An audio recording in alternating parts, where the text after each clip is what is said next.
হাই friends, মই কল্যাণ আপোনালোকক মোৰ ইউটিউব চেনেলটোলৈ স্বাগতম জনাইছোঁ। আপোনালোকে যদি মোৰ চেনেলৰ ভিডিঅ'বিলাক ভাল পায় তেন্তে লাইক এণ্ড কমেণ্ট কৰিব আৰু যদি চেনেলটো আপোনালোকে উপযোগী বুলি ভাবে তেন্তে ছাবস্ক্ৰাইব কৰি দিব আৰু ওচৰতে থকা ঘণ্টাটো বজাই দিব যাতে আহিবলগীয়া সকলোবোৰ ভিডিঅ'ৰ ন'টিফিকেশ্যন আপোনালোকে আগতেই পায়।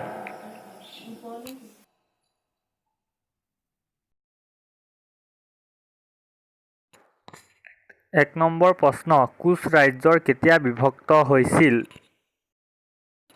ইয়াৰ উত্তৰটো হৈছে 1581 খ্ৰীষ্টাব্দত।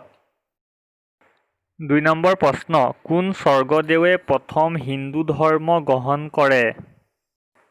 উত্তৰ, স্বৰ্গদেউ জয়ধ্বজ সিংহই প্ৰথম হিন্দু ধৰ্ম গ্ৰহণ কৰিছিল।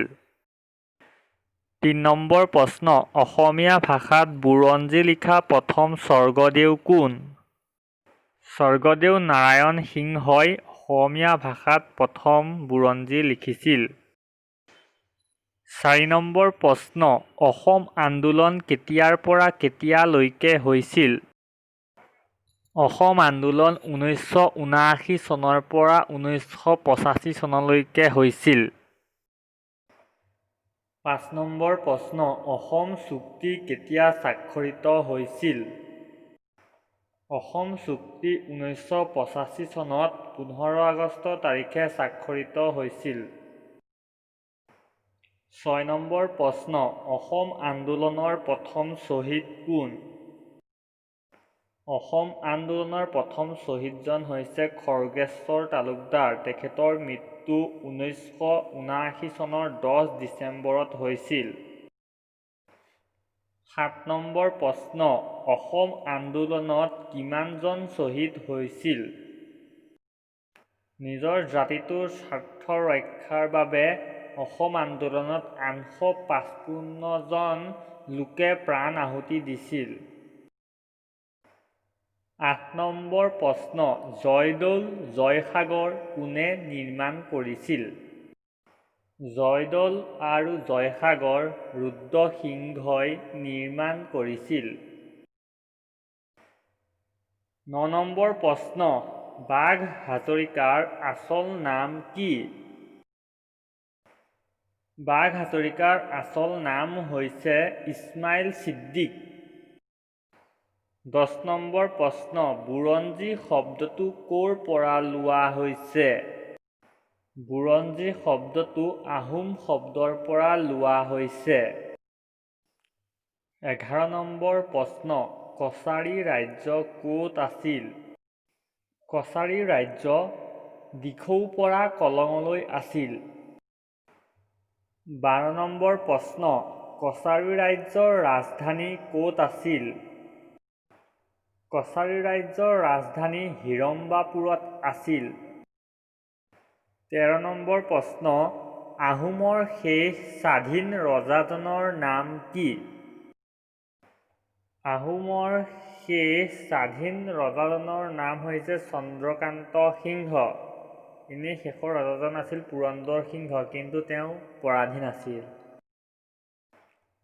14 নম্বৰ প্ৰশ্ন, কাৰ শাসনকালত মীৰ জুমলাই গড়গাঁও অধিকাৰ কৰিছিল? জয়ধ্বজ সিংহৰ দিনত মীৰ জুমলাই গড়গাঁও অধিকাৰ কৰিছিল।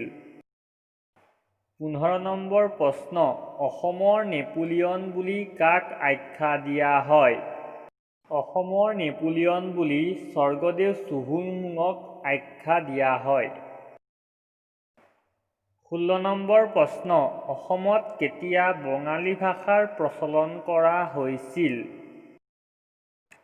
1830 খ্ৰীষ্টাব্দত অসমত বঙালী ভাষাৰ প্ৰচলন কৰা হৈছিল। 17 নম্বৰ প্ৰশ্ন, অসমত কেতিয়া কৃষক বিদ্ৰোহ হৈছিল? অসমত 1861 খ্ৰীষ্টাব্দত কৃষক বিদ্ৰোহ হৈছিল।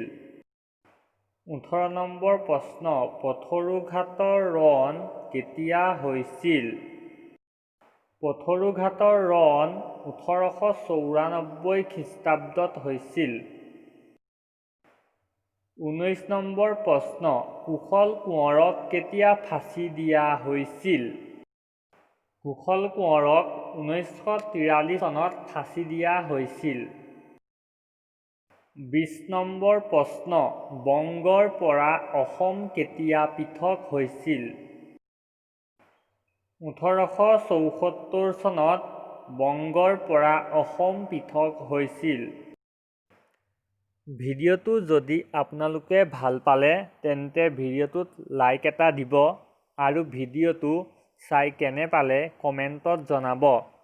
আগন্তুক দিনত যাতে আৰু ভিডিঅ' বনাই যাব পাৰোঁ সেইকণ উৎসাহ দিব আৰু চেনেলটো ছাবস্ক্ৰাইব কৰিবলৈ নাপাহৰিব। Thank U.